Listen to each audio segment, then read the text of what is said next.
Folks, welcome back to the iHealth channel, the FitFab channel, the NBC network, iHealth Radio, with your host, Rick and Age. This is the H Factor, new day, new show. We're going to have a nice little ride today because my guest is going to take us through a journey of tough times, good times, resilience, perseverance, determination, success, you name it. We're going to talk about fitness, nutrition, martial arts. I mean, the whole thing, and things that life can throw your way. And sometimes, it's tough stuff.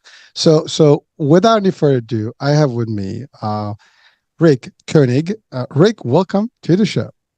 Hurricane, thank you so much. It's an honor. I've been checking out your material. You're a star. So hopefully this sets me off.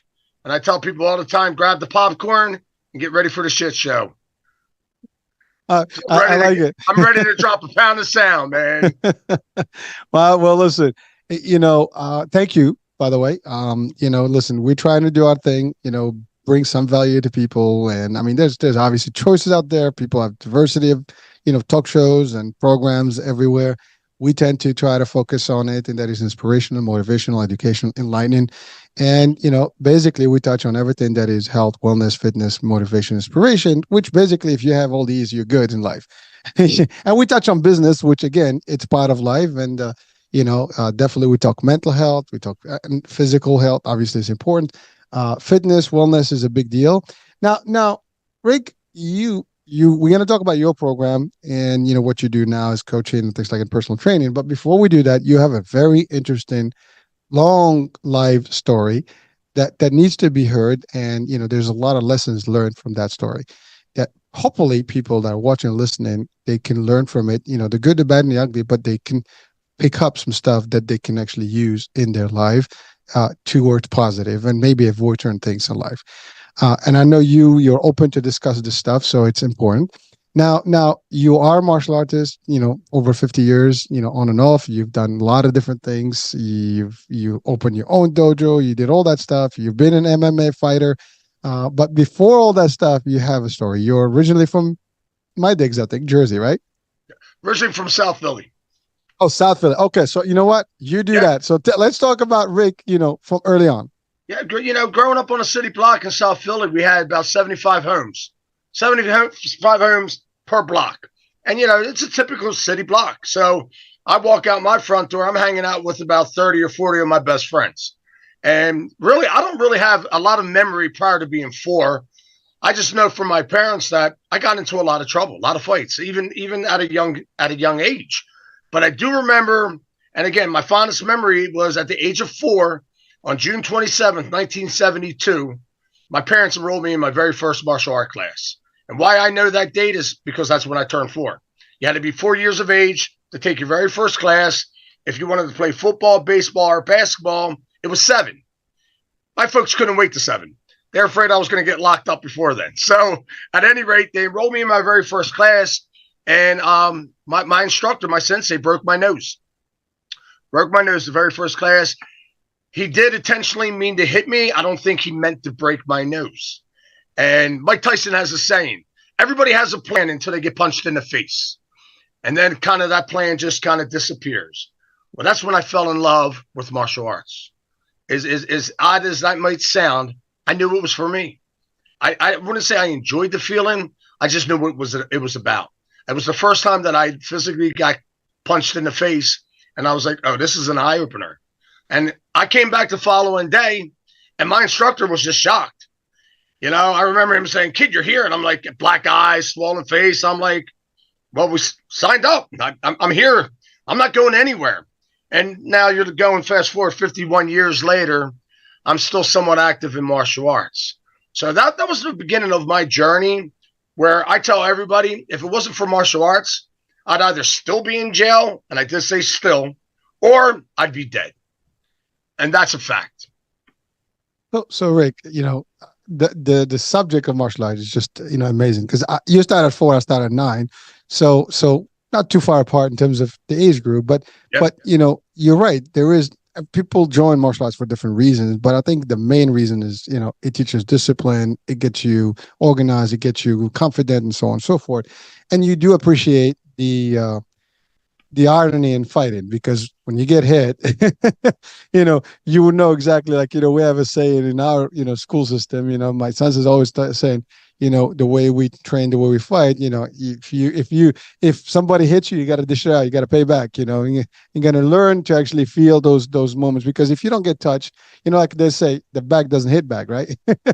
you know, you Yeah, want to feel that. the more you bleed in school, the less you bleed on the streets. That's right. So yeah, I mean, if you can, that's exactly right. You bleed in the dojo, you're not going to bleed in the street, because you know how to train not to.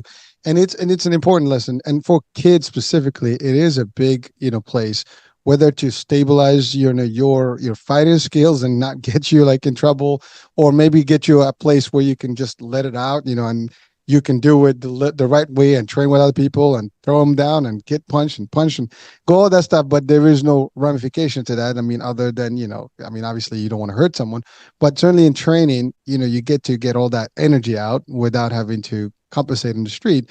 And it's a different place. Plus, it teaches you, anyone that's in martial arts would know this. You don't train martial arts to go around looking for fights. I have not met one person that is in martial arts that they have a DNA of the arts that goes on looking for fights. You don't. I mean, it just doesn't happen. And if you get two martial artists, head to head in the street, they will probably bow down and kind of say, you know what, I appreciate you. We don't have to go there, because we know the outcomes. One of us is going to get hurt, and and one of us is going to go to jail, or to a grave. It doesn't pay. As I always say, the best fight is the one that never happened. If you can avoid a fight, why not? Now, when do you fight? If you have no choice, if you have to save a life, to save yours, to defend yourself, and even that you have to do with limitations, because depends on your magnitude or level. You can be very hurtful to others if you put all your techniques and your knowledge into it. I mean, Oh, you know, I agree 100%. And whether you win or lose, you still bruise. I love it. See, that's a good one. Win or lose, you still bruise. You might break your hand. I mean, there's all kinds of things. And like you just said, just the self discipline of knowing what you can do to that individual gives you more confidence to kind of walk away. Saying, you know what, you're not going to take it as far as I am. I know it. It's going to end bad for you, but it's also going to end bad for me, because I'm probably going to get locked up, because of the damage I did to you. And now any more of these, you just got to be worried about them having a gun. I mean, I know Jersey, Philadelphia, New York, their gun laws are pretty more restricted opposed to out here in the Midwest. This is the wild, wild West. You don't need to have a permit. You can purchase a gun from anybody. You can open carry. I mean, that was the first thing that blew my mind, living in a tri-state area for 42 years and moving out here to Branson, Missouri, how free they are with their guns. I mean, it was an eye opener. And you want to catching a case of road rage out here. You come walk into somebody's car, their legal right is to kill you. I mean, it's in the laws. Now they're gonna go through a process and questionnaire and probably get locked up. But ultimately, in the court of law, they have the right to kill you. Which I try to tell people all the time, all my buddies back home in Jersey and Philly, be careful of that road rage. I mean, it's something that you don't want to take lightly anymore. And today's society's changed a lot. I mean, we're you're younger than I, but we grew up in the 70s and 80s, and you didn't see as much as that as you see today. And it's pretty scary if you think about it, because I think a lot of these young kids, they don't even think of the consequences before they even do it. And then they're locked up for the rest of their life, and they're crying like little babies because what they did. Well, you should have thought about it before you pulled the gun, stupid. So, again, it's a lose-lose situation. But martial arts, again, for even youngsters, very important for the discipline. Very important. I mean, considering all the discipline I had at a very young age, and again, with my anger issues and things that I do, I got myself in fair trouble.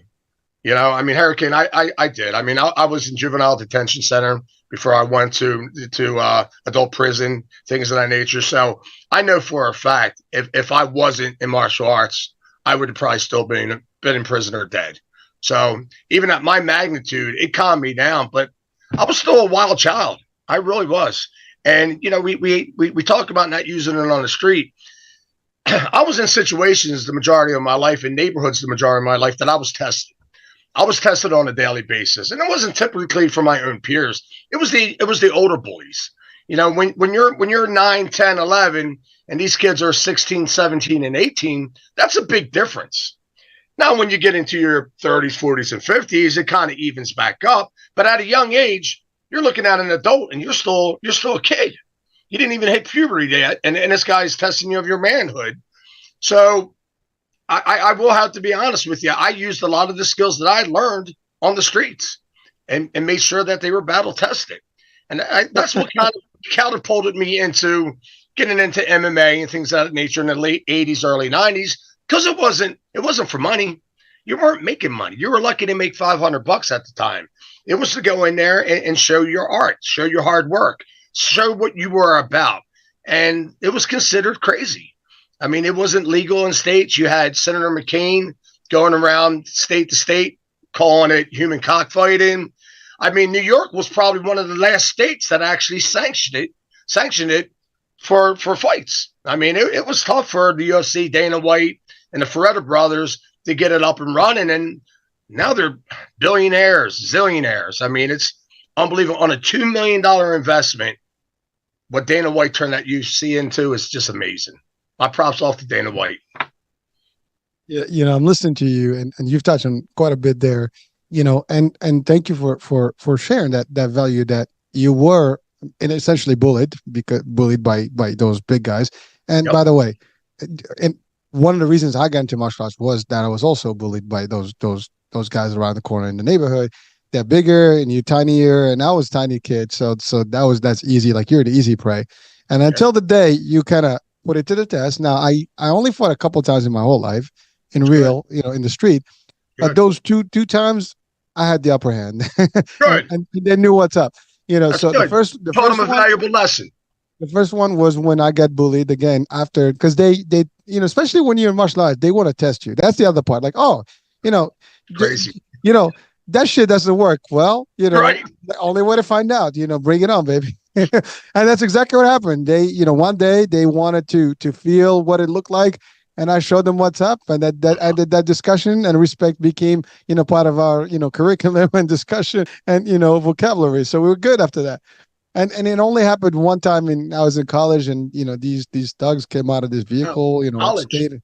Yeah. There's older, and these guys were just like Hayden, and they came out, and literally one had a knife, one had a stick, and Wow. they came out, and I took the two guys out, and the third one, was not happy, and then we ended that. And then the other people came in, the fight was done, and it was good. That's it. After that, I never had the opportunity to actually get into this shit, and frankly, that was only me doing just karate. That was back in the days. That's great. In the last 20 years, I've learned a lot more, skilled, arts of the fighting and close combat stuff. And the techniques down. Yeah. Well, I mean, I've transited from karate to taekwondo over the years, and then I went to ninjutsu or bushi, the bushikan, stuff, and the bushido arts, and so it's a little bit more of hands-on contact, which includes aikido, I love aikido, jiu-jitsu, all the stuff, and weaponry and stuff. So it's like I always say, like you said it best, what damage you can do to someone. People don't realize, most people punch and kick. That's really the gist of most of the fights. You see the brawls, that's what it is. People throwing punches, and they swing at people, and that's it. Now you impact the face. I love what you said, when you get a hit in the face, you know exactly what it feels like. By the way, I shared that history with you. I actually got my nose broken a couple of times, so trust me. I know. You know how it feels. I know how it feels with that bruise. I fell in love with it. We have a joke about it, because when it happened to me testing. We were actually in an actual test, and in tests you don't give, you just go, and this actually, we were sparring with knives, and there was just a back hit, and it just came to the nose, and I was like, poof. I mean, and it's really, it hurt. I mean, but in the test you gotta swallow that pride, and you just take it.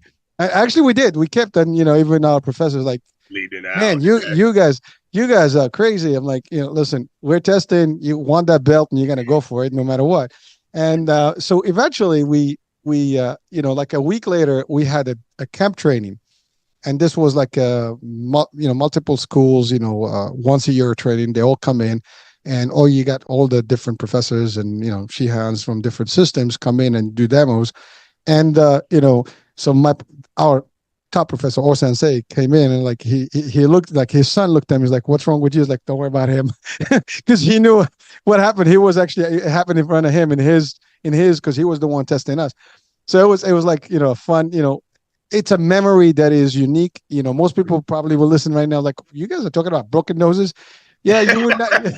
You're not gonna feel that. If you're not into the art, you're not gonna know that. But not that we recommend to go and find out about broken noses, folks. But it happens when you're in the art. Listen, if you're in the martial arts, you gotta get hurt. You You have to. just know that you're gonna get pain. Pain is part of your vocabulary when you train, and it becomes part of you. You take a lot more pain than the average person. You can take a hit versus the person that's not trained, because you're not afraid to get hit. That's one. And the other part about it is, as you said, you bruise, you bleed there. You're not going to bleed in the street. Right. And that's what it is. So you train rough, and you break bones. I broke a couple of things. Sprained some ankles. Yeah. You get bruised, cut. You got blues. And all over your body when you finish.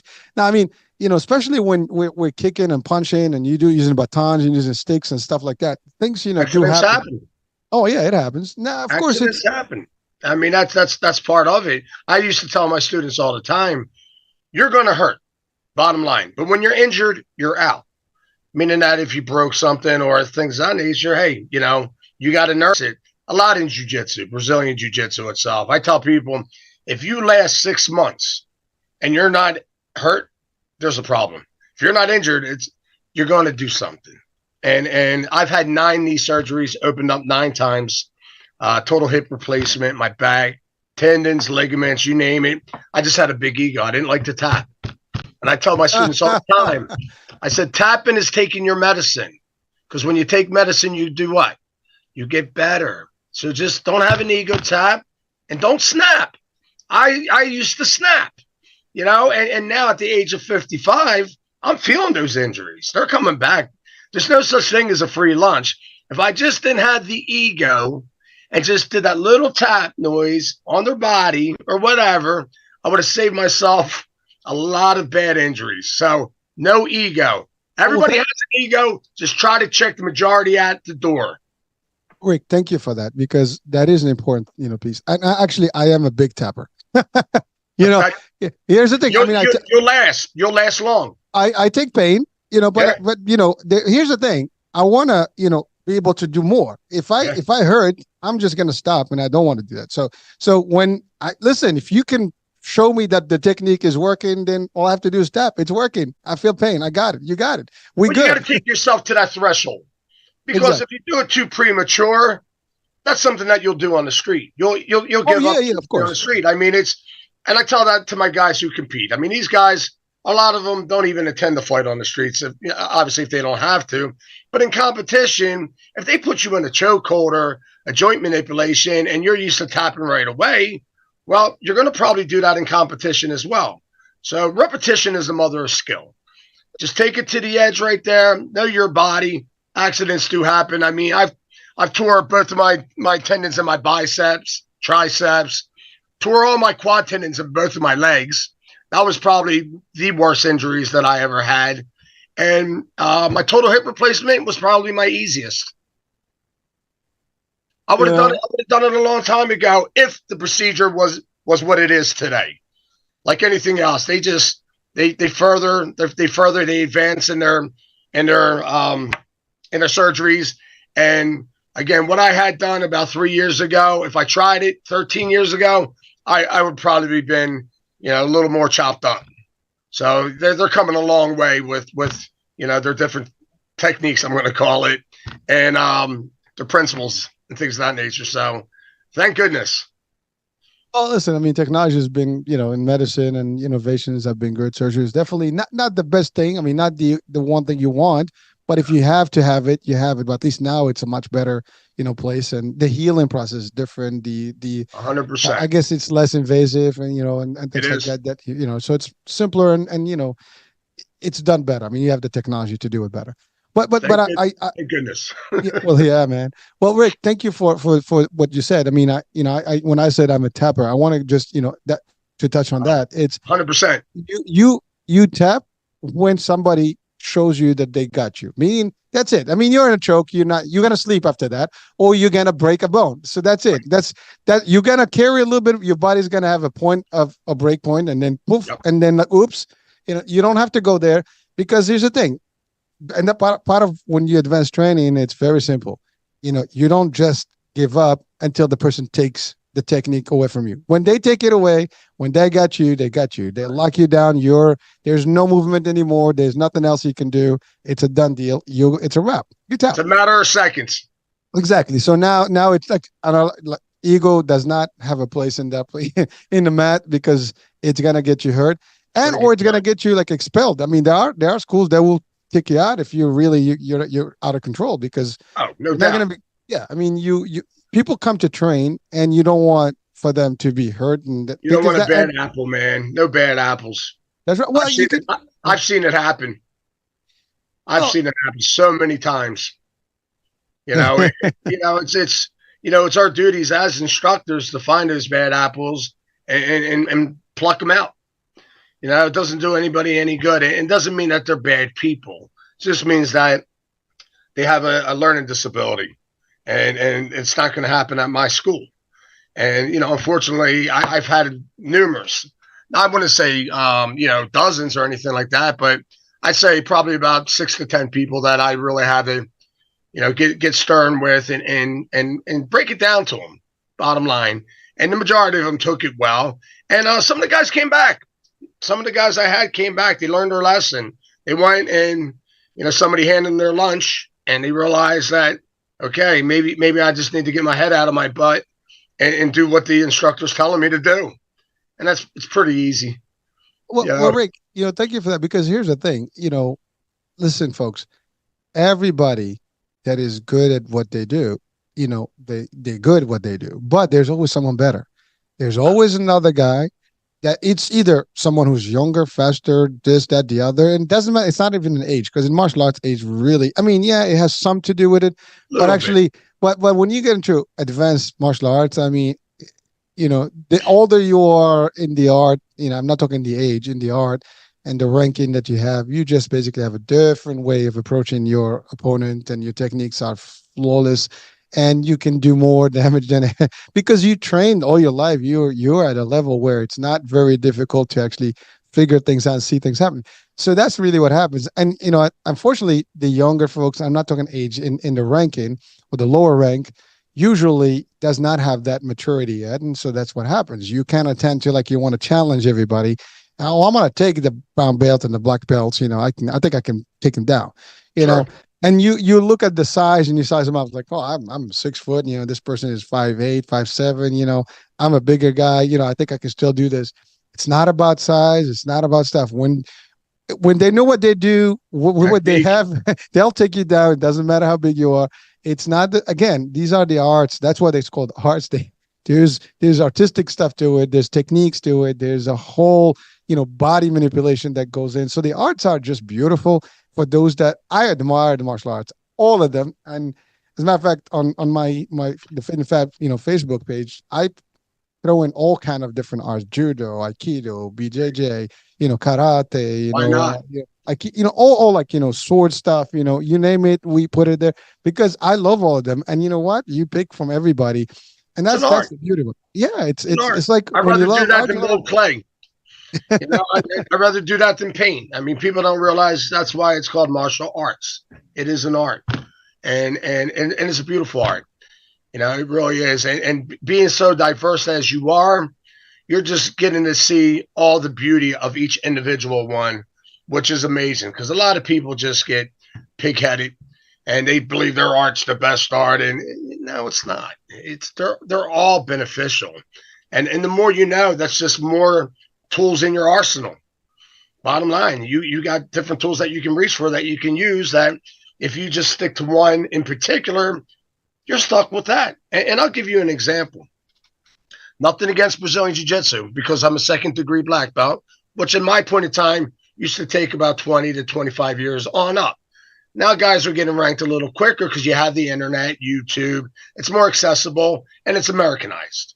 You're not getting held back by a lot of Brazilians that used to do it. Somebody, again, they made a lot of money. They just like how the Asians came over here with karate. Until Bruce Lee actually, publicized it, they got upset about that. Well, it's the same thing with jiu-jitsu. However, the reason why I got involved with Brazilian jiu-jitsu is because of the MMA, one-on-one. Now, you find yourself on the ground, on the streets at Walmart, I tell people all the time, get back on your feet. Do not do any of your, if you have to get out of a certain, maybe if they have you mounted or things of that nature, yes, use your technique, but by all means necessary, get back on your feet. You don't know if their buddy's coming around the corner or their friend or whomever with a stick in their hand, a bat, and 2-on-1, 3-on-1, and you're on the ground. Typically, you're going to lose. At least you have a fighting chance when you're on your feet. So I was always a strong believer in the stand-up. Again, I love Brazilian Jiu-Jitsu, but let's just keep it real. When you're outnumbered, standing up, it's tough, let alone being on the ground. Well, Rick, I love what you said there because, first of all, hats off to the BJJ guys. They master the ground. Let's call it what it is. You're on the floor, you'll be done. If they catch you down there, we train grappling in our art, so we train similar techniques. Basically the same techniques as BJJ, and but we're nowhere. That's not our focus in terms of the training. Because we do all kind of different things. But we know how to handle ourselves on the ground, things like that, chokes, the arm blocks, the leg, locks and all those things, and the arm bars and things. But when you get someone who's dedicated to the floor, they take you down, and that's when they do the work. They're gonna be better than you no matter what. That's what that is 100% their game. Now you're right, and when we stand in, like for us, for example, it's not so much the fight and stuff; it's taking down people. Basically you get in, it's close quarters, you got to take them down, and then you lock them somehow. They got to be finished, right? Okay. And but that's all there is. Now, if you don't do it right, and now you're in a fighting position there, now whoever is better, at the mat is going to do better, right? Or whoever is faster in the kicks, they probably can get you. Professor used to be very pissed when someone, if he says, "I want you to take somebody down," and you try to get them down, and obviously then they're not going to just let you do it. They fight you back, and you're not able to take them down. And now you're in a fight. He used to gets banana. He really, goes nuts because, dude, I didn't ask you to spar. I asked you to take them down. So right. you take the technique and you practice your technique, unless they're on the ground, on their feet. Yeah, that's it. So you got to be a good partner. Exactly. Well, you got to work. But what you said is important is that there is one thing, well, it's almost like a rule that we have. And that is you fight one, you fight two, you fight two, you fight three. Always know that there's never one. So if and by the way, you look around, when was the last time you saw someone going by themselves? In general, when you're going out, there's always 2 or 3 people in the posse. Absolutely. And there's always like the first and the second are the ones that are going to come up, and maybe the third one will be more hesitant because they don't want to get in trouble. But at the end of the day, you're going to get at least a couple, if not more. Yep. And to deal with a multiple attack, it's not this is not the movies unless you train. Listen, I've had my share of those types of trainings, but it is not a picnic. People are going to come at you with everything. They can have guns, knives, whatever. They can throw anything, a chair, things can go, anything. Yeah. Especially like in a bar on the street, things happen, right? Absolutely. And so you don't know what's going to come up. So understand that if you're on the floor, your odds are less. Listen, we even trained when you do two against one for grappling, just for the sake of it, not because you're going to win. Love it. You have 2, you're not going to win. I love it. Two people are going to, smother you quickly, but it's how long you're going to resist, those 2. The experience. If you you resist 2, you're probably going to be easier with 1. So those are like some of the things that we were, on, but right on the point that if you have to defend yourself. Again, you want to be in a position. You don't want to be cornered. You want to have always an open, exit, policy. And by the way, I can tell you this: there's no shame if you have to run. better to run away to fight another day. Exactly. That's the whole thing. Like people are like, oh, I can't take this. Dude, it's okay. First of Kick all, rocks. as we said, you don't fight. You can. And remember, like I love what you said about where you live. Yeah, People have depends on where you are. They don't have yeah. to fight you. Oh no, They can just pull a gun and it's twenty they're five quick. cents and you out. They're quick to do it. Yeah, You know, and they're very quick. They're very it, sharp with their gun techniques. well, and again, for any reason, if they are frightened, again, like I said with road rage, you jump out of a car and they see this big monster coming out to their car, they're gonna resist. They're gonna do something because again, they could be scared for their life, and all they know is that they're trying to save it. That's So right. you Again, gotta be you gotta be careful. You gotta be aware and prepared at all times, especially in today's times, because there's just a lot of chaos going on out there, and you never know if you catch that person on the wrong day, the wrong the thing, hour. we all have a bad day, and Yeah, sometimes you get to the point where you don't care that day, and that's the right. wrong guy triggers you at the wrong time, and then you have a problem in your hands, and you don't know what will be the next move, and a split decision can make life, death, Everything. or really loss of family and everything, just like that in a snap moment. So, folks, always be careful. Here's another tip that I always throw out there is that in when you train, and even if you're not training martial arts, training yourself to be aware. Don't get into if you see a situation that is not a fair play, whatever move. Listen, I see some, as you said, you walk in the streets or whatever. There's other guys out there. If I see a group of people that may not be welcoming to my moving around their territory, I'll just go to the other side. I don't have to go Avoid it. there and challenge them, because I No, think I can do a couple of things. No, you know, here's that's when you something that have. you would probably regret. That's right. What I would tell you is this: is like challenging them is not going to do anything for you. It's not, and so even if you win, Yep. you will lose because you're probably going to hurt them bad, and you're going to And win 5 or 6, you're going to hurt someone bad, win and or therefore, lose, you still bruise. exactly, not going to work, not fun. No, So again, be aware of your surroundings and environment. Avoid 100%. see what's up. If you don't, it doesn't feel right. It doesn't feel right. Move on. Find another way. Go back. Switch the road. Whatever you have to do. But don't get like cocky about it and like, hey, I want to do this. I got this. Not worth it. Not worth it. Well, so Rick, we've talked enough about martial arts and things. And it's pretty. Listen, we can talk for We could hours. talk all day about that. That's for Yeah, sure. but so there is. You mentioned a couple of things that you went to juvie and then you went to adult, Correct. prison. Now Yep. there's a story behind that. Can you share a little bit about that Well, again, and what that lesson was? which one you want first? The juvenile, I'm assuming, right? And Yeah, again, I'm just being honest, Hurricane. My anger, my violent behavior landed me up in juvenile detention centers. You know, I look at it. I was just trying to defend myself. Unfortunately, the damage that was done to other individuals had a judge pretty upset with me. Bottom line is he got sick of seeing my name, and it was always for a violent act. And even though I was defending myself, he just saw a pattern right there that he wanted to stop, and he didn't think martial arts was enough. So I had to go to a camp at the age of 9, which was more like I kind of consider like a scared straight program, where they kind of you're not locked up. Now, when I was 13, I went to Jonesboro and I went to Yardville, and they were juvenile detention centers. But at the age of 9, I was more like in a scare straight program. When I was 13, when I went to Yardville, and again, it was all from fighting. It was all from fighting. So again, it just shows you right there. Is your freedom worth being in a box? Being in a 6x8. And at the age of 13, that was a little bit of an eye opener because of you're yanked from your family, your loved ones. Now you're with a bunch of other guys that have the same exact behavior issues as you, and you're fighting every day. Again, it's gladiator school. So you're just around a bunch of knuckleheads going, not again, not again, not again. You got sick and tired of it. You really did. And it was constant.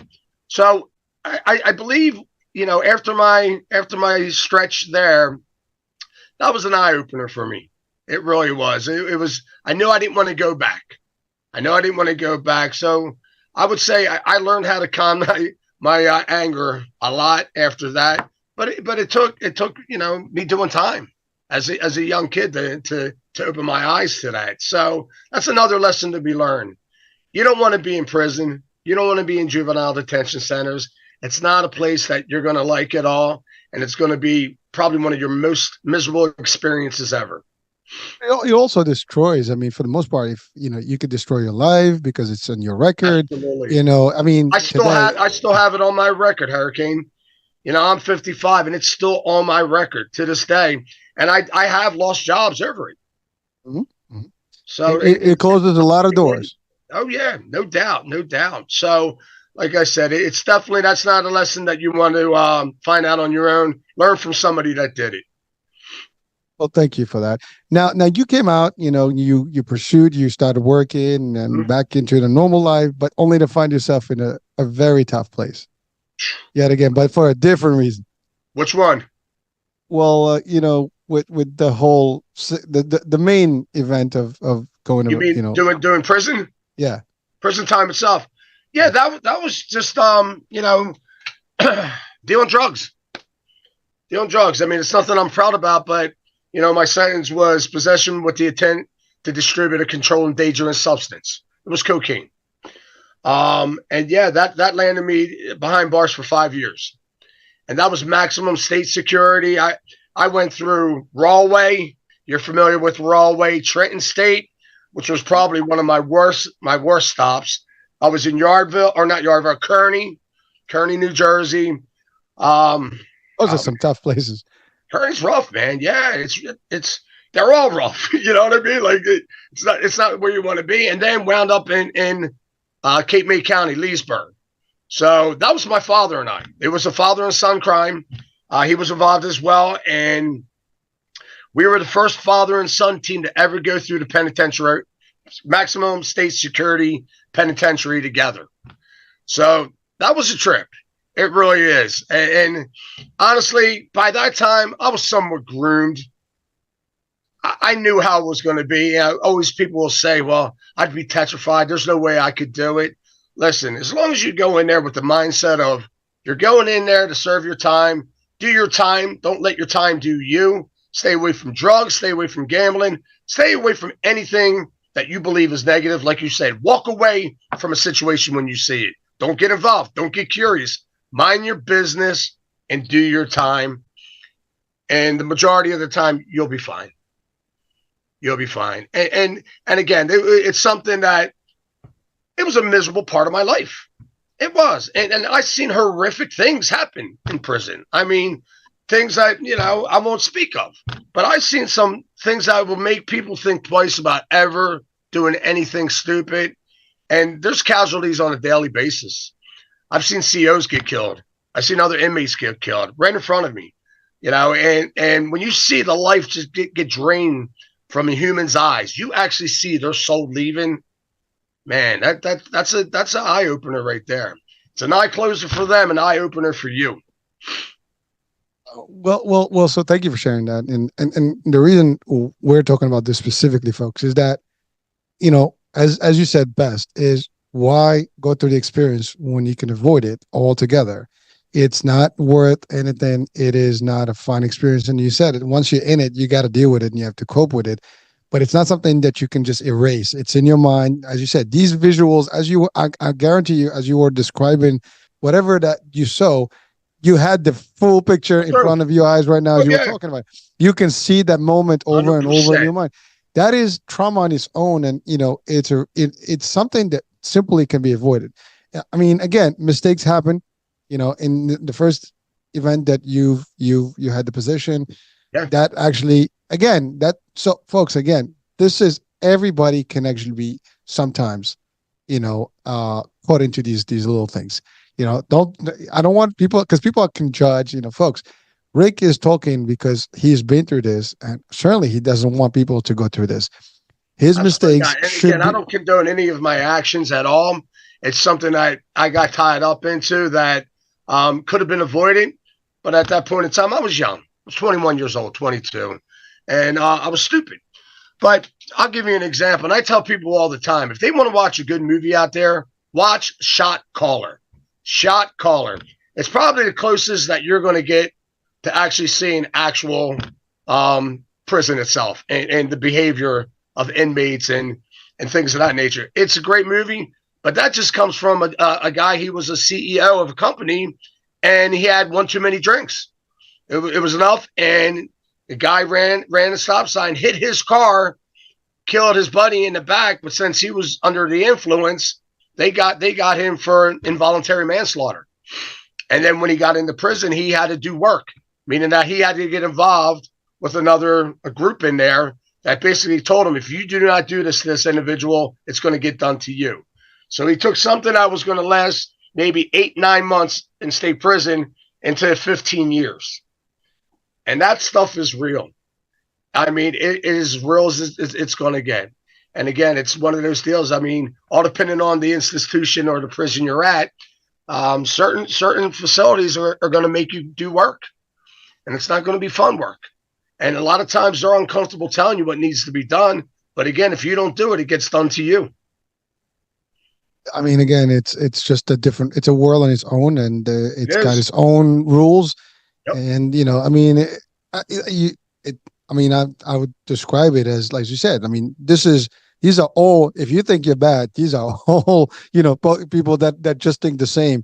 They're just badass, right? And so Well, so you we said it too, Hurricane. I don't care how tough you are. Because you'd see guys come in, oh, I know MMA, I know jiu-jitsu. Well, I know 7 of my homies are going to just come on you, and you're not going to win. And I've seen it happen to the baddest guys that try to resist. They get DP'd, 2 or 3 times, man. They don't want any more, man. They start to cooperate a little bit. So, you can avoid all that hassle and just not go to prison. listen. Again, this is exactly what we're doing here. Is like first, I mean, there's a good positive story beyond all this. Is Sure. Riggs coming back and taking care of business, but these are lessons to be learned. And by the way, for anyone around the world, it's probably the same or worse in other parts. Just know that. So any correctional facility in the world is probably going to be a tough place for anyone, Uh, and especially if you're not cut out for it. I mean, as you said, a CEO that you're a nice little softy. I yep. mean, I'm not. And by the way, it's not putting down the CEO, No, it's a fact. but you're not a street dog. Someone who actually is born and raised in a tough neighborhood and can't handle themselves. That's just not how it is. Now, Yep. we're not judging. People can be CEOs coming from Absolutely, and be any tough. difficult Yeah. neighborhoods. That's not what we're saying here. It's just that No, when you hear a CEO, you probably visualize someone who has been well educated, and in a different level in terms of lifestyle. And then here you're being thrown into the Shark Tank. You're basically Nemo in the Shark Tank. Not going to be cool. that's 100% correct. I mean, they're just groomed a different way, and there's nothing wrong with that. I mean, that's living in a perfect world. However, we don't live in a perfect world, and the majority of us aren't spoon fed. For the ones that are, God bless. As long as you turned it into a positive thing, and you're not a pompous prick, judgmental on people and condescending, I'm cool with you. But if you're one of those arrogant guys, I don't care who you are, you're going to get it. I mean, I have no tolerance for people that are ignorant to other people. I go out with a lot of people that I always see how they treat the waiter or the waitress, for the simple fact, if they start treating that waiter or waitress in a certain manner, I get in on them. Like, this person's trying to make a living. Don't talk to them like you're their boss, because you're not. They're providing the service, and treat them correctly. So I do a lot of self-evaluating on a lot of people that I'm with, for the simple fact that my time is precious. And I don't want to associate with people that are going to make me feel some type of way and give me some type of negative impact. Well, I thank you for that, because you're right. I mean, again, titles should not make people, judge others, because here's the thing: you can be a CEO today and you can be an inmate the next day. Just in that Right. case, you can be, a nobody and become, a CEO of a place. That's just what you earn in terms of your work and things. And here we're just given the titles and just to give an actual descriptive. But the fact of the 100%. matter is, humans, we should all look, good at others, no equally. matter what. Everybody is here in this world just to do the same basic things, to live a happier life, achieve certain things in life, and hopefully stuff. But you're right, not everybody gets the same odds or the same cards. We all dealt different cards, and everybody's different. You have people that are born overseas, people are over in the States, people are in the States in a different neighborhood versus others. You never know. You don't choose, some of these things. Now, how you deal with them can determine your lifespan and what's going to happen in that life. Some 100%. decisions can be bad. As you said, you make the wrong decisions, you're going to pay. And I love you said I was young and, in the age of Young and 21 dumb. Yeah. and okay, I didn't want to Oh, call that, but I love that, your honesty about that. But here's the thing, guys, that is an age. And if you know statistically from I think 18 to like 25, a lot of the crime is happening with that age group more than anybody else because people don't have value for life. They have no kids, they have nothing. So there's no attachment to a lot of things, and then and psychiatrically speaking, like even development wise, according to the experts, we don't even have our full development on our in our brain functions, right? So we're not even there. We don't even have an identity at that point. So it's very easy to make mistakes. It's also gullible time where you can be distracted quickly and attracted into by the wrong crowds to do the wrong thing. So again, folks, we're just trying to 100%. bring real. This is real. Yep. Rick is as real as it gets, is someone just like everybody else who came to this world trying to live a life, but made mistakes, and he paid for those dues. And that's the thing. Do you want to pay the dues? I mean, it's not fun. It's the same thing as you said. If the fight, you need to know that there is ramifications, there's repercussions in every single action we do, and there's no doubt about that. As you said, that judge, just saw enough of you, and he said, "Okay, well, we're gonna put you there," and that's all it took. And then ultimately, you are now exposed to more and more, and then one thing leads to the other. Now you're into a different place. That's the other thing. If you think about it, right, it's a chain reaction. This. It's really one thing gets the other. Now you come out, you can't get a regular job, let's say. Now what are you going to do? You're going to find side jobs or side gigs, and it will be easy to make some money and to win the bad things. And then that's a risk factor, and your risk is higher. And now you're going to get into, and we see this in movies. We see, and by the way, those movies are just depictions of realities. I mean, Right. that we live across our nations, and it is fact, and there's nothing you can do. So again, folks, for me, a motivational and inspirational piece. We do not want to go in any route that is going to get us to those, outings or outcomes or outlets or whatever, facilities that we don't have to be there. You said it best. Is your freedom worth it? No. I mean, everybody, loves their freedom. I mean, just think about very simple, folks. We all went through the pandemic. How did it feel when we could not move about and do things the way we usually do them? I mean, that's Never the get back. biggest way. I'm You sorry. can't never get time back. You can get money back. You can't get time back. Like, I think that's the biggest element in this whole picture is that your time is limited. We all have an expiration date, and we all, even your health is gonna go with the time. No matter how strong you are, Yep. as you get age, you can maintain, but you're not the same as 20 or 30 or 40. As you get every decade, you have a little bit less of what you had, and you can gain it back. And so now you're losing the time, you're losing the health, you're losing the stuff. Not good for anyone. And by the way, this is not, if you're watching and listening, this is not a direct message to anyone in particular, but we all can help someone. If we see the pattern, we see somebody that may be going in the wrong way, maybe we should help them out, guide them, give them some advice. Now, people sometimes, who the hell are you? I don't need your advice. And someone can say that to our show, like, well, who cares about you people there? I don't care. I want to do me. Well, that's okay, folks. If that's the choice, again, choices. We make the choice. We pay the price for our choices. No one is going to pay the price for you except you. And that's really what it is. So again, just a little bit, here and there to share some value here. Now, after all this, you came out and you started, your own school, Okay. and then you started your own training program. Oh yeah. So let's talk about all that. I know Henzo. Henzo's right around the corner from you in Manhattan. Trained under a lot of his students as well when they started to receive their black belts. And when I moved out here to Branson, It was a tough transition for me. Living in the tri-state area for 42 years, I moved out here, and if you had noticed, I'm blasted from head to toe with tattoos. And I moved into the Bible Belt, so I was prejudged a lot when I moved out here, a ton. And again, having the felony on my record didn't help with the jobs. So I had a few people that got into my ear about starting a martial arts school.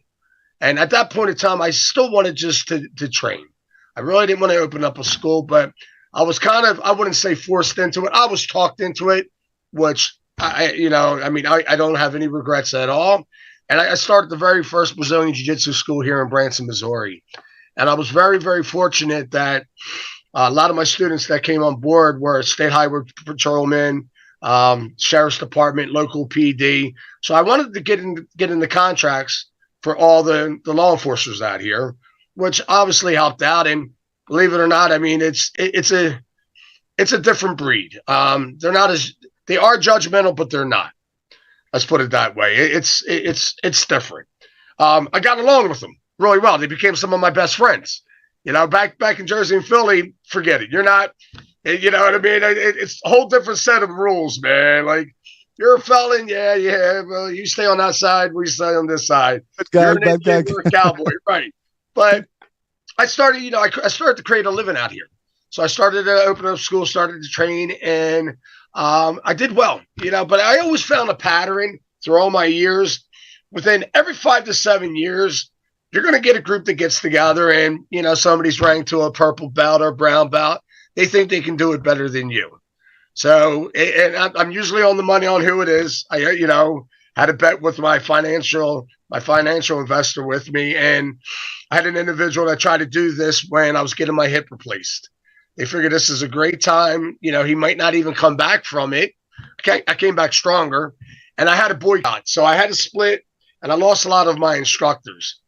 So I bounced back from that and was doing well. But like I was telling you before Hurricane, I started to lose the passion. And I will tell everybody, every time I step onto this mat, I have to earn that black belt that I'm wearing. Bottom line, it's a daily operation. For any reason, I do not, misrepresent it. I don't take it for granted. It is something that I have to earn every time I walk onto the mats. And when I started to lose the passion, and I'm looking at my clock, wondering is it almost time to stop teaching, that's when I knew it was time to bow off the mats. And that was probably about 9 months ago. However, I always stayed involved in personal training. I've been a personal trainer now for 37 years. So it's always been my anchor. I love the weights. And I get something out of that one-on-one training that I cannot get anywhere else, where I had that solitude and it's just me and the iron, me and the weights. And again, it's that body connection, the body muscle connection right there. And I started that up. I started my online business where I train people all over the country, and it took off. I mean, it took off when COVID hit. When COVID hit and everybody was locked down, people weren't going to the gyms. They didn't know where to train. So I came up with a system, and like I said, it's been taken off. It has. So I've been very fortunate. I've been blessed. Here at my school, I got 10,000 square feet. I have about 25 clients that I train on a weekly basis, which is one-on-one. I'm an invite-only gym. So again, if you're not invited, you're not allowed here. And I love it because we were talking about that one bad apple can spoil the whole bunch. I can't have that because we're a group community and we hold each other accountable every day.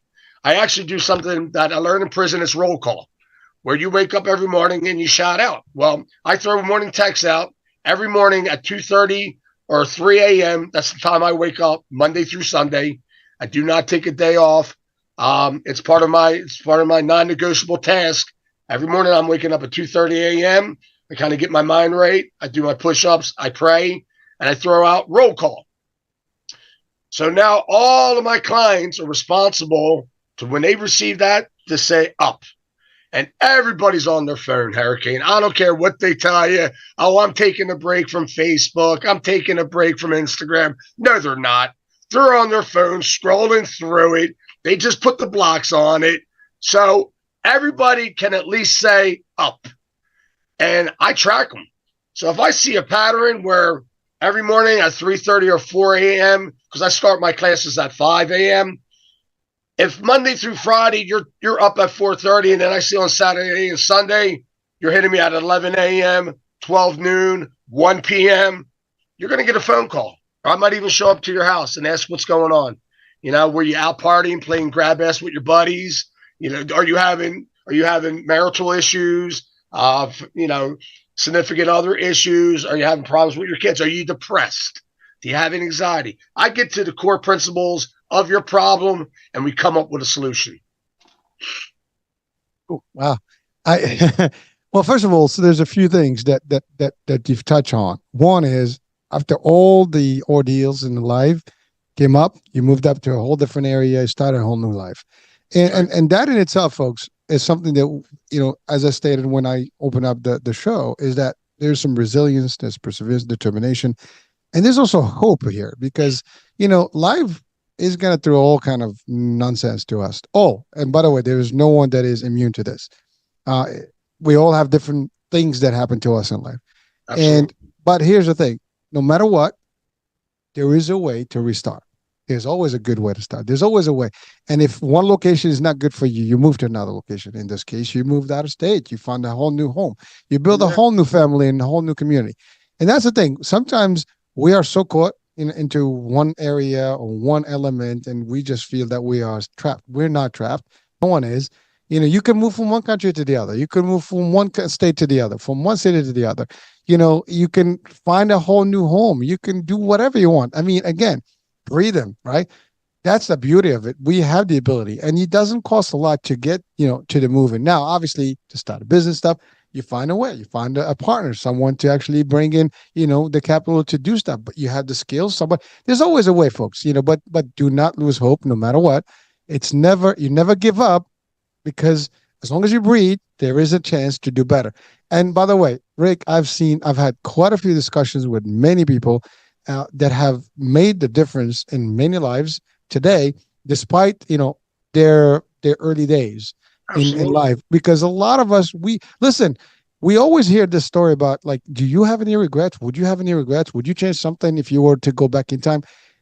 I can tell you, I think the formula there is not that you have regrets. We did what we did, and you know what? We did it based on the circumstances we had then. However, if we can go back and change a couple of things because we know better, Yeah. I think everybody would do that. It's Absolutely. not like you regret what you did. 100%. Now you can regret the bad thing if you did it, but the fact of the matter is like we can go back and maybe take off. Like, listen, if I shouldn't, like as you said, if you did not have to do those years there, you could have avoided them. Now, you can't go back in time, but someone else can learn that lesson. But if we ever had the opportunity to go back in time, there's so many things that each and every one of us can actually change. We made mistakes. And by the way, they're not failures, they're learning experiences. Correct. But now that we learned the tricks, we can just bypass all that, and just go straight to the good stuff. But that's the thing. But here's the thing, folks. The lesson learned is that we can do better. And yes, you can change your life for better. And there's always, and again, even as you've moved and changed and got successful, all they had to do is get one little hip surgery, which can happen to anyone, and they given to accidents to happen. And now your business is suffering because there is some elements that may see opportunity. That's always going to happen, folks. That's the other thing. But I love what you said, Rick, is that, for the most people, probably like, out of everyone that possibly can be your students, law enforcement, folks and agents, Oh, yeah. and but that's a beautiful thing because They as you said, embraced me, man. well, you respect them because you Oh, understand their yes, role, 100%. and that's the difference. See, that's the thing. People don't. They may not get that part. Yes, in the real world, yes, bad guys, good guys, all this stuff. We all Right. have labels, but really, when people get to know each other, they will understand the circumstances. They understand everything, and they'll respect that. And you know what? Once you know someone for the core, you know someone who they are, not Absolutely. what we label them to be or what their circumstances. Many people are just unfortunately they're into a set of things that actually they can't change, and they're stuck with them until they find a way out or there is a way out. But you did it well, and you've changed that, and now I love your system where you actually hold in accountable people that you train. The one-on-one concept that you're actually doing a certain amount of people that you are changing their lives, and it's something that you have a passion for. That's the other thing. I love you it. know as long as you love what you do and you Oh have yeah, passion for what you do, you can always be happy and make others happy.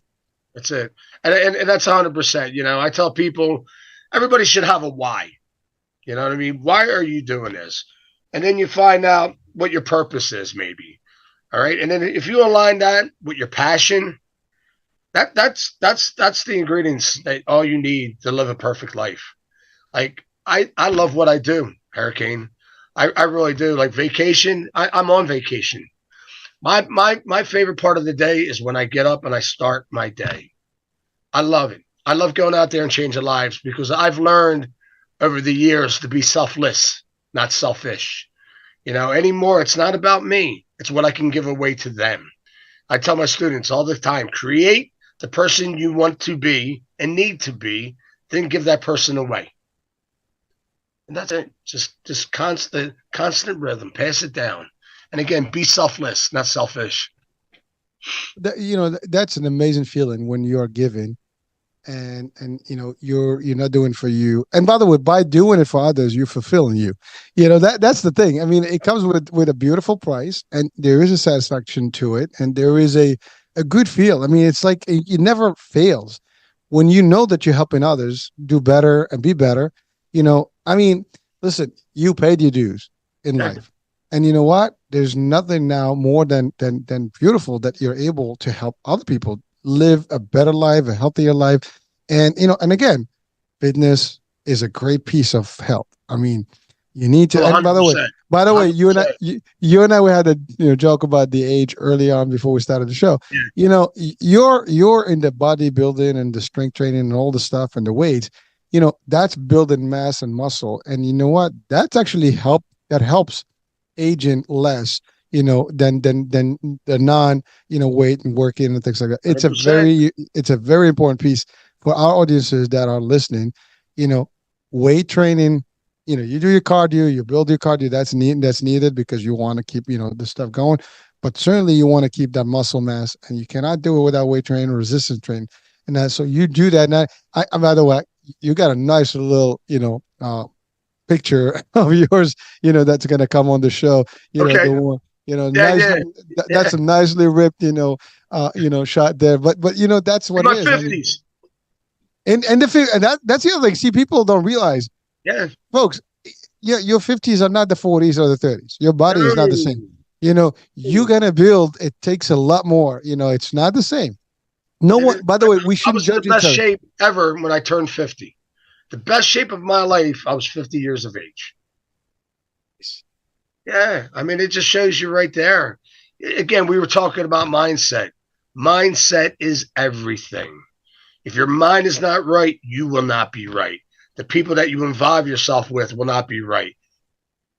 The majority of the things you do in your life will not be right until you're right. And I preach it all the time. I mean, that's my first program that I put people on is mindset and macros. I got to get their head right first, and I put them on a clean diet. So I get them on a macro-based diet with their mind right. Then we go on to the next level. Because if your mind's not right, nothing will be right. So let's talk about that. Yeah. The format. So you got a personal, a person to train. Yep. What does that look like in terms of program? I get it. You get them going. There is some accountability.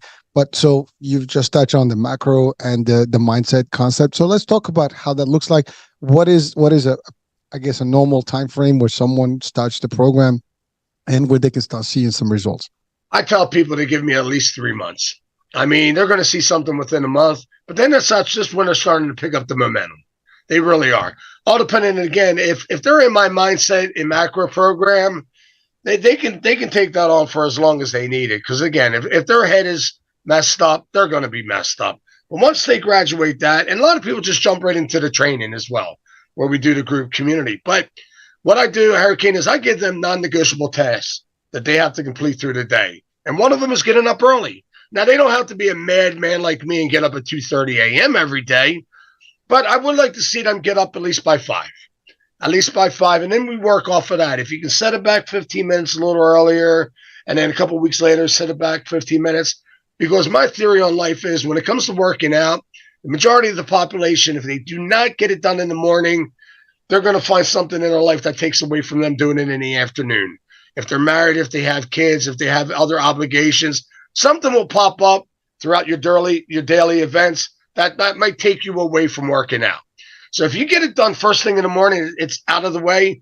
Not only are you starting your day off in the positive direction, but you're burning calories throughout the day as well, and you just feel better. You perform better. You act better, and it's out of the way. You don't have to worry about it again until the next morning. So it's a good way of starting your day. And again, the majority of the population will have a kids game that they have to go to, a recital, or something's going to pop up in their life where it's going to take them out of the rhythm of going to work. Even if they're just mentally or physically exhausted from work, all depending on what they do for a living, that can take them out of the game as well. So when you're woke up, you're caffeinated, whatever you do to get your morning started, you're starting off fresh, you have your most energy, take advantage of it. Well, thank you. And there's a fact about waking up early, and especially the early hours, just about sunrise. There's some red light, in the air. There's some energy in the air. There's a lot of talks about, getting those first rays of the sun, and grounding yourself and all the stuff. Yep. And you know what? I love it. Your day will be better. It is. And by the way, even religiously, people wake up to pray in all denominations. I mean, that's a good time. Clock. Yeah, they say Yeah. 3:40, between 3:40 and 4 o'clock is you get your most clarity. There you go. So it is powerful, and I mean, listen, it is tough. I'm not saying it's easy, but especially because our work, schedules are aligned differently, and we have to. Sometimes you're not independent where you can control your day. You have to work in somebody else's schedule, and then you come back and you're exhausted, and But then again, it's just habit, right? You instead of sleeping at midnight, you sleep at 9 or 10. And basically you get your sleep, beauty sleeping on the same hours that you need for the day. So there's ways to do these things, but it's just an important piece, as you said. It's every single thing, nutrients and food. What do you say to that, Nick? I mean, Rick, is there any food? Like, is there any? That's 75% of your of everything. I mean, really. I mean, what you ingest is who you are. So you put junk in your food, you're going to be running off of junk. I mean, you're not going to sustain. You cannot outwork a poor diet. Bottom line. That's why I'm so firm. I tell people all the time, just through my mindset and macro program, even if you throw in some calisthenics, within 3 months I can have you looking like a bodybuilder, shredded abs, the whole 9 yards. I cannot do it the reverse way. Get somebody in the gym working out, and they train like a beast, do everything I'm telling them, but they have a poor diet. You're going to see results, but you see more results when you actually zero in, you dial in on your macros, your diet, and you get that right. And it's not hard. All you're doing is you're counting your calories, your fat, your carbs, and your proteins. I mean, if you can't do that, you don't deserve to be behind the wheel of a car. You know what I mean? It's not rocket science, but it is somewhat science. And I tell people I perfected the majority of my life to it. So I break it down to its simplest form. I have a level, and then I start them off on a second level. And then all depending on their activity, how well they're actually performing and participating, I have a third level as well. There you have it. I mean, before they walk. Well, yeah, but you cover it, all the basics. I mean, as you said, by the way, you gave the best picture that someone can work out, do all the stuff, but if the food and the nutrients are not there, you're not going to have the results. And by the way, unfortunately, that is real, because you hit the gym, but you go out, you get, you drink a lot, a lot of fries and wings and all the stuff. Now, I'm not saying that every now and then, sometimes we taste these things and they taste good, whatever, a little party here and there, but it's and you said, if you know your proteins, you know your stuff, you still can calculate correctly, so you can get the right levels in a daily intake. But it's just that whole, like, what your body's requirements are. You know how much protein you need for the day. You need how many sugars you need to get it to burn, and also, but those are things like maybe the average person may not know, and that's why we need someone that knows these things, such as yourself. You train people. You have a system in place. They join, and by the way, again, you said something powerful about the 3 months. I mean, you cannot see results. Yes, you can see some changes, All but right. a good transformation doesn't happen overnight. It No, That's just that, like everything else, right? It takes everything good takes time. that's So right. so Hard work. hard work Hard and work and and time. and you got to give it the time and just dedication. No, All right. 100%. People try to look for instant gratification right away, and they think there's some magic pill, potion, or powder that's going to do it. No, it's consistency, determination, discipline, hard work, and time, and that will get you the results. That's quite a bit. That's quite a bit. But really, that's what it takes. I mean, it doesn't matter who is listening, where we are. Those are the elements of the basic things that we need to be able to get results and maintain results. And that's the other thing. This is not something that you do and you drop. Like uh, this is a long life relationship with your body and yourself and your mindset. And those changes have to happen. And you have to have commitment. And it's really, you know, uh, long and what do you call it? Enduring stuff. It's not going to be Yeah, like, okay, I'm going to try it. And by the way, that's exactly what we have. We hear the yo-yo diets. We hear all these little things. yep, People get in, get out, these gyms, they do the different programs. I want to do this transformation program for 3, 6 months, whatever. But then you drop, they drop. and that's the hardest part about this. It's not, it's a marathon, as they say, not a sprint. Not a sprint. You gotta keep it up for the rest of your life, and it's Well, not easy. Hurricane, if you look at it this way, the definition of diet is a habitual way of eating. Okay, so none of those Atkins, any of those keto diets, they're not long lasting. And if you just sit down and you grab a pen and a piece of paper and you figure out, okay, I'm going to have this amount of calories, let's just say 2,000 calories a day. And I'm going to have 200 grams of protein, I'm going to have 200 grams of carbs, and I'm going to have less than 50 grams of fat. And you just work off of that every day and you just start writing down your food. Now you're acknowledging it. It's becoming real. It's on paper. And you track it and you start readjusting it as needed. Now, if you have additional leftover calories and you want a piece of cake, you want a candy bar, you want a milkshake, and it fits into your macros, you can have it. So again, it's just training your mind and your body to do the right things. And if you veer off and still journal it down. So you're constantly aware of what you're putting into your body. So when it's time to get back on track, you're on track. And again, it's just simple math. If people that are college educated and street smarts and things of that nature, they do a lot of amazing things with their brain. If they would just put a percentage of that into their diet, which ultimately is your life.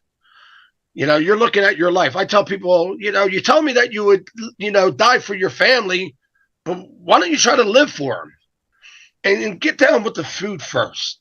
Because what you're putting in your body is who you are. You hear the expression all the time. If you pulled up with a Lamborghini or Ferrari, you're not just going to put regular gas into it. No, you're going to put high octane into it. Why? Because it's a Ferrari, it's a Lamborghini. Well, consider your body that. That is one of the greatest gifts of God. God is the greatest gift that your creator, whomever, gave you was your body. Take care of that. That's the highest form of gratitude is taking care of your temple. Why wouldn't Well, you? it's amazing that you're saying this. It is technically common sense, but it's not common sense. It's For not. many of us, we do It's make that not. mistake, and because we have so much. Again, there's influence. There is marketing out there. There's products. There is excitement. Yep. We socialize, and it kind of comes with a price. And usually, the price is we eat a lot, we party a lot, we drink a lot, and all that. Like one of the main simple things are, for example, drinking alcohol, right? I mean, listen, people drink, but some alcohol is different than not. I mean, for example, beer is very common, right? And Yep. beer has a lot of calories, a lot of sugars, and things like that, and so it causes a lot of problems. You know, It does. and that's extra sugar that you might not even need. Like again, snacking, we have those habits of snacking, and Yep. people just kind of put in all the non-needed stuff in the body. As you said, it's like, as you said, the best thing is you throw in the wrong gas in that vehicle, and you're not going to get better. But unfortunately, these are real and they happening, and we have we have diseases, illnesses that are really coming from these poor choices and behaviors. And that's the whole thing. I mean, I've had multiple shows about the nutrition, the diets, and things like that, and they all point to the same thing. We all can be better if we pick out good food and be selective of what we eat, the quantities we eat, 100%. and of course a good regimen of workout and muscle building and things like that. And it's all. I mean, it's repeating itself over and over. Rinse and repeat. I tell them all the time, rinse and repeat. And again, make it a way of life. I mean, I have no tolerance for alcohol and drugs at all. And people know that. I'm a little bit of a self-righteous individual. If you're a social drinker, why even do it? I don't know. It doesn't make any sense to me. Now, for those that do it, hey man, that's fine. That's great. That's okay. But why? I mean, I'd rather have some other form of calories because that's how in tune I am with my body. This is the way I think. And I don't expect everybody to be obsessed like I am or possessed. But again, I tell people all the time that idle time that you have, boredom is going to lead into desires. Desires always lead into vices, and vices can be food. It doesn't have to be beer or drugs. And then vices go into habits. They're your daily habits. So again, you want to create as many positive daily habits as you can have, and that's going to consist with eating throughout the day. That's going to be one. And then again, the following day, you rinse and repeat. Renzo Gracie had a saying, and I don't know if he probably still says it. What you do today will either make you better or worse tomorrow. And that's with everything. If you want to go out there and play grab ass with your buddies at the bar and shoot down a few shots and drink some beer, you're going to pay the consequences the following morning. And that's going to interfere with your production throughout the day. Now, again, I'm not down the ones that do it. It's just I don't have any time for it. I don't. I have too many positive things that I put throughout my day that would destroy me. It would just throw such a big monkey wrench into my rhythm, my flow, that it's not even worth the risk. Because again, I'm not fixing something that's not broke. But again, it's just those daily. And then when people drink, they make poor decisions. That's the first thing that leaves is your not your decisions, but your judgment. Anytime you're on some kind of drug or vice or alcohol, first thing that leaves you is your judgment. And usually it's your judgment of eating because you get hungry. And then next thing you know, you're eating bad food. That's it. Doritos, junk, just things that, you really don't need to be putting in your body. Well, thank you. And you said a very, very powerful line in there. I mean, you said many, but one specifically that I think everybody should make that, a rule. We don't have to die for our loved ones. We have to live for our loved ones. And I really enjoyed hearing that because, and not only just live healthier, because if you live and you're sick, you're just a burden. You're not on you and themselves. As opposed to if you live healthier, because you can do more. As you said, even your performance and everything is going to be better, whether at work, at home, with your friends, your family, your kids. Things are going to be better. Now, you also, you kind of talked about I don't have time. Someone can say, well, yeah, you're older now. You're thinking about time. But even when you're young, folks, actually, that's where you need to make a lot of good decisions because, you don't want to get to the point where like your time is, ticking and you like start. Here's the thing. I can tell you this. I can relate to it. Before 50, you don't even think about time. Right. It is a fact.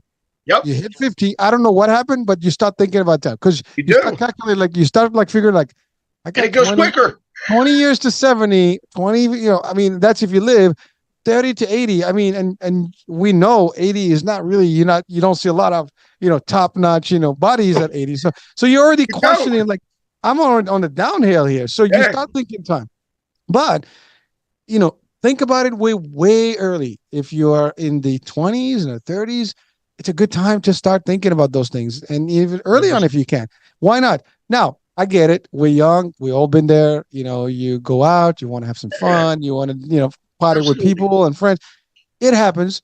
But again, just as you said, healthy habits. Don't make that the habits. Maybe make that the occasional stuff. And, and you can still be ahead of the game. I mean, listen, you go to gym, you see a lot of young folks really pumping and doing good stuff and it feels good. It makes you feel really like competitive. I wish I want those days back, but those days are limited and they will go on. Time is going to pass. You know what? No one is staying here for forever. We just got to do our bit and make sure that we do it right. And let's live for our families healthier and do the better things. Again, that's all there is. And even for you, let's like talking about selfless versus selfish. In this case, your self love is important. You need to be you first because you can't benefit anyone else. That's So right. That's right. It's like the oxygen mask. Take it so you can save everybody else.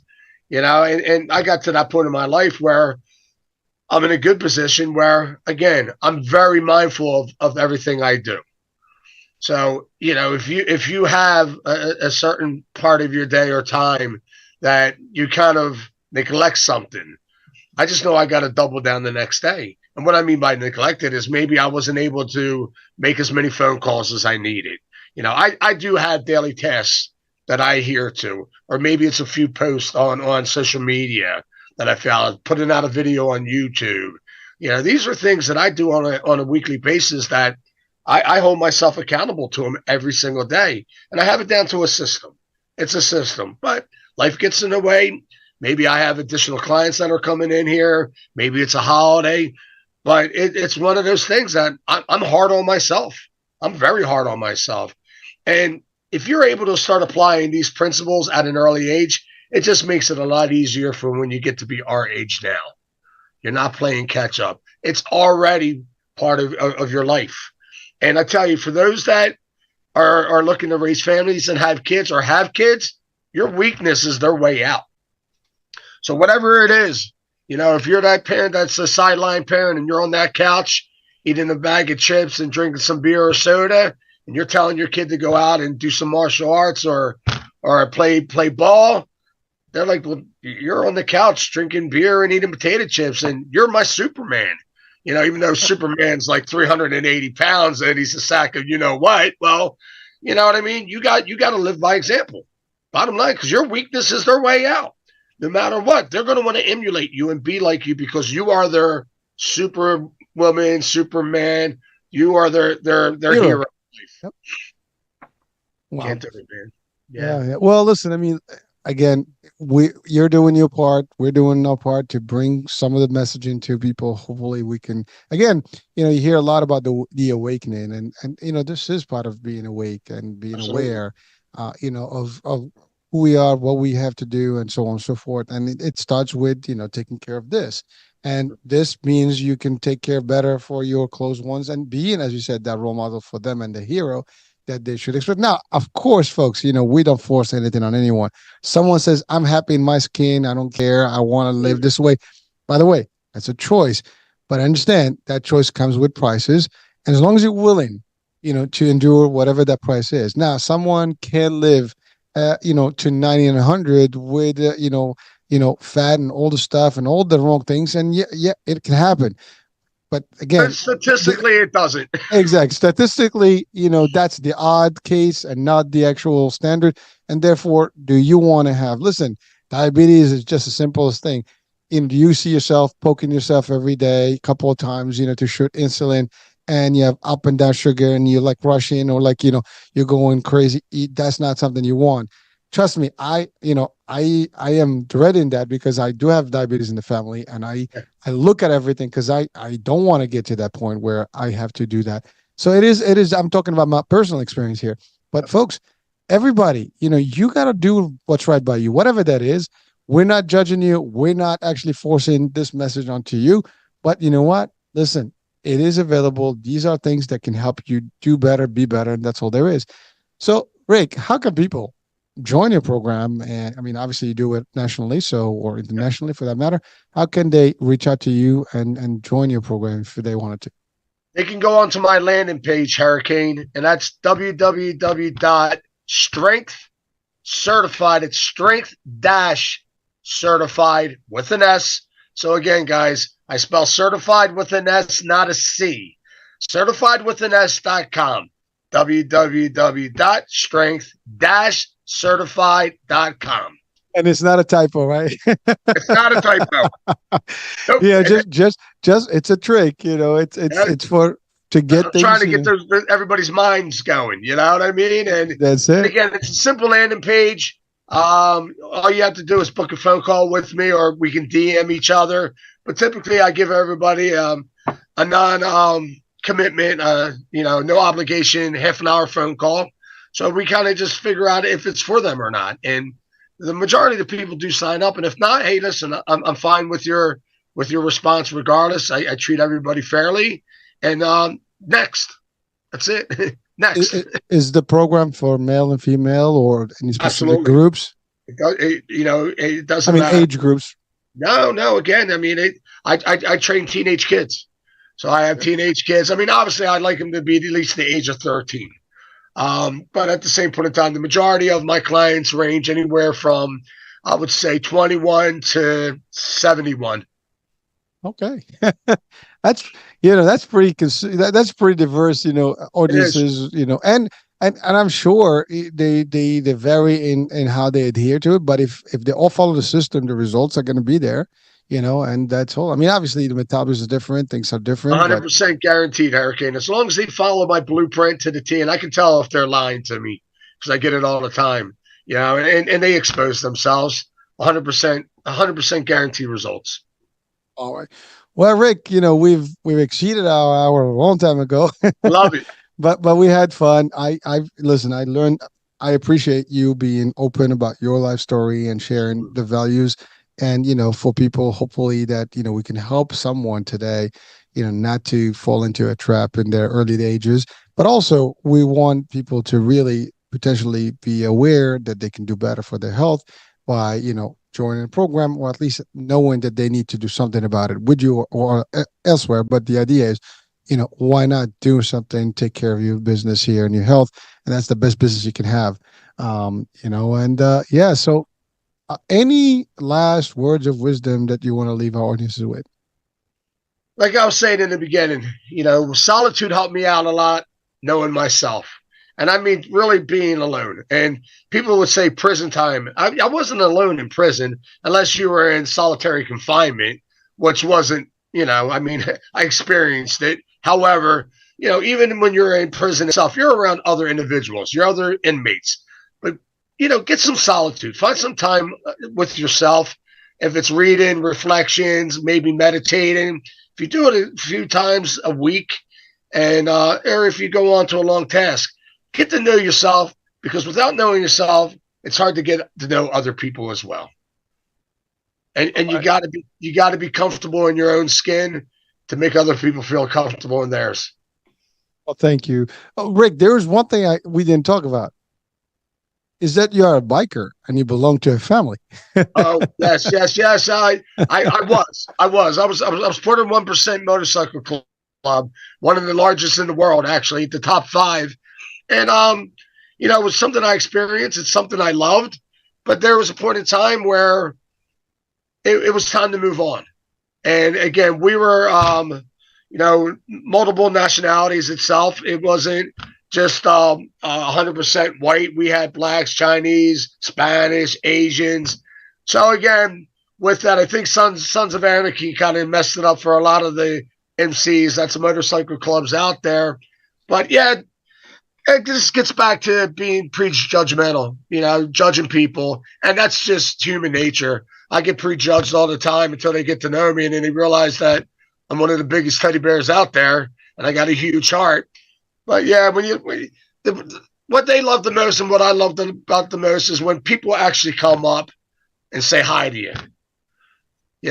Most people want to be afraid and hide. And, you have about 25 to 50 bikers out there. It can be intimidating, but we're just out to have a good time. All right. Well, listen. I mean, it's a fact. That's a cool fact about you that we didn't talk about it, and Yeah. because Yeah. that's an interesting piece of life. I mean, when you're part of the community and you guys have Yeah. these, I mean, you see that like you see some of these outings, on the road. Sometimes you got 100 bikers going through, and Oh, you go to like Daytona. I think there's a huge huge. yeah gathering every year there. I mean, it's Every like year. and just the bikes are just beautiful machines. They I are. mean, gorgeous Man, stuff. I I still mean, ride. I still ride. I didn't have enough time to dedicate to the club. My time right now is just so involved in what I'm doing for the community, my community, that again, I had to be that's one way I had to be somewhat selfish to my group because of again it just needed more of my time and that's what I chose to do. I don't think it's selfish. I think it's just that you are responsible and accountable to them. So, Absolutely. I Yep. mean, if you really, care for your group, you're gonna have to dedicate yourself to them, and and there's nothing wrong with that. I mean, you're doing the right 100%. thing. Yeah. And I get a lot of my old guys that I used to ride with that train with me now too. So like I said, it's I still have the brotherhood. They're still family. I just don't ride as much with them. Well, listen, why not, right? But the thing about you can ride anywhere, right? It's just Oh, of course. nationally, and so Yeah, they. no doubt. No doubt. It's fun. Anybody who I was thinking about getting on a motorcycle, it's good therapy. We call it wind therapy. And there's a lot of truth to that. I don't know in your neck of the woods though, Hurricane. You got a lot of crazy drivers out here. It's wide open here country. So you get the free ride, the roam the roads. Back in where Uh, you're in your neck of the uh, traffic is here's bumper to bumper. It's congested, baby. Yeah, Yeah, one thing the bikers do have is that they can wiggle between the cars and move on oh faster than yeah, any other vehicle. That's one thing. absolutely, 100. They don't have to percent sit in there. They're just like Shazam right through, like, whoo, that's it. They gone. That's right. And you're like, shish. Oh man. Well, all right, well, listen, Rick, it was fun, man, having you on. I enjoyed this discussion, and thank you for coming in and sharing your value and your really, I mean, a lot of good nuggets, for about life and health. I mean, it's we touch on everything, martial arts, Yeah, biking. I mean, we covered quite a bit of you got it ground there. all. You And got it it was all. an honor. It was an honor, Hurricane. I appreciate you having me on here. Like we were saying earlier, it was amazing because I log on. I'm early for everything. That's just the way I am. It was the old Vince Lombardi saying, when you're early, 15 you're on minutes time. When early. you're on time, you're late. And if you're late, don't show up. It's just something that sunk in. So I'm always on about 10 to 15 minutes early. And you were right on. I was like, Uh, there we go. And you got a lot of followers. You typically the ones with a lot of followers are the ones that are like 3 minutes, 4 minutes late on me. I'm like, did they cancel on us or what? But I appreciate your time. You did an outstanding job interviewing, and we will reconnect again in the future. Well, thank you. And just one thing. I mean, that goes also for me. I mean, I just how I've been, synced from the beginning of my life. I'm always like, if I tell you I'm going to be on this time, I'm going to be on that time, and I'm always, early. I don't like Love to it. be late to anything.